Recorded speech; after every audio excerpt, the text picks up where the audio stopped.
Measure Theory, Lecture 2.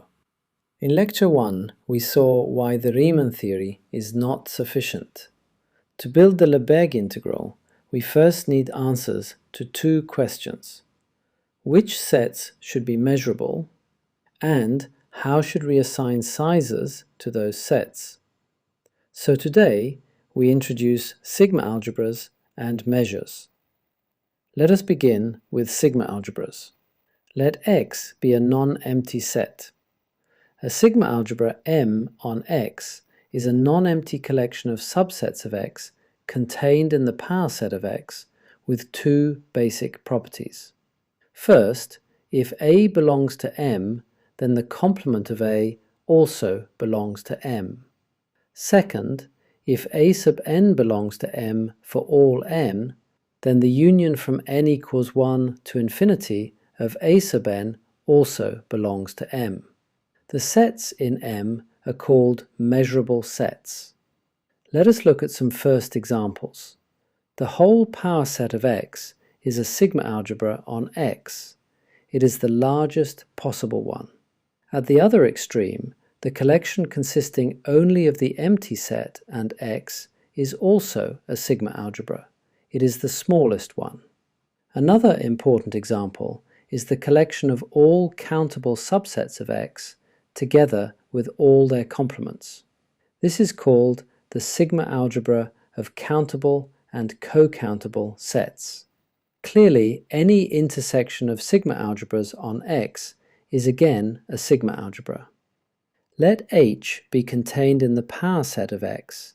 We define M of H to be the intersection of all sigma algebras containing H. This is called the sigma algebra generated by H. In other words, it is the smallest sigma algebra containing H. Here is a simple finite example. Let X be the set containing 1, 2, and 3, and let H consist only of the singleton set containing 1. Then the sigma algebra generated by H is the collection consisting of the empty set, the set containing 1, the set containing 2 and 3, and X itself. Another useful example is the following. The sigma algebra of countable and co-countable sets is generated by the family of all singletons, that is, the family of all sets of the form the singleton containing X, where X belongs to X. Now let X be a metric space. The sigma algebra generated by the collection of open subsets of X is called the Borel sigma algebra on X. It is denoted by B of X. When X equals R, we simply write B. The sets in B of X are called Borel sets.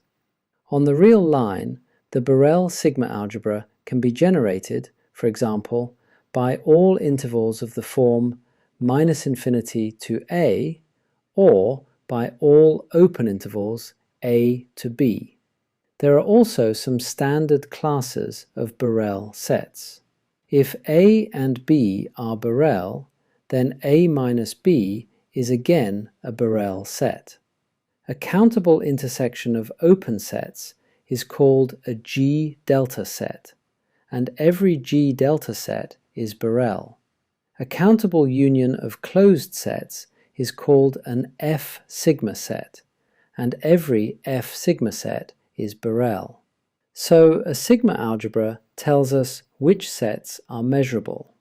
But for integration, we need more. We also need a way to assign a size to each measurable set.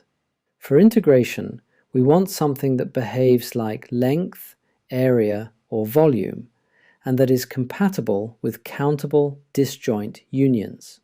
This leads to the notion of a measure. Let M be a sigma algebra on X. A measure is a function mu from M into the interval from 0 to infinity, including infinity, such that nu of the empty set is 0, and such that mu is countably additive on pairwise disjoint sequences. More precisely, if A sub n is a pairwise disjoint sequence of measurable sets, then mu of the disjoint union from n equals 1 to infinity of A sub n equals the sum from n equals 1 to infinity of mu of A sub n. This second property is called countable additivity or sigma additivity. The pair x, m is called a measurable space. The triple x, m, mu is called a measure space. A measure space is called finite if mu of x is finite. It is called sigma finite if x can be written as a countable union of measurable sets of finite measure. It is called semi-finite if, whenever A is measurable and mu of A is infinity, there exists a measurable subset B of A such that mu of B is positive and finite. Let us now look at some examples of measures. First, take M to be the whole power set of X and define mu of A to be the number of elements of A if A is finite and infinity if A is infinite. This is the counting measure on X. It is semi-finite and it is sigma-finite if X is countable. Next, fix a point alpha in X and define mu sub alpha of A to be 1 if alpha belongs to A and 0 if alpha does not belong to A. This is called the Dirac measure or point mass at alpha. It is a finite measure. Here's another example. Let M be the sigma algebra of countable and co-countable subsets of an uncountable set X. Define mu of A to be 0 if A is countable and 1 if the complement of A is countable. Then mu is a finite measure on M. So even very simple-looking sigma algebras already carry natural measures. Once countable additivity is available, several useful facts follow automatically. In particular, measures are monotone, countably subadditive, continuous from below, and continuous from above under a mild finiteness assumption. More precisely, let x, m, mu be a measure space. If A is contained in B, then mu of A is less than or equal to mu of B.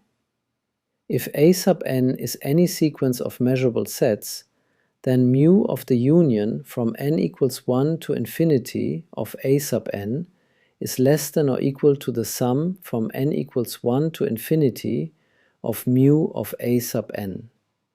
This is countable subadditivity.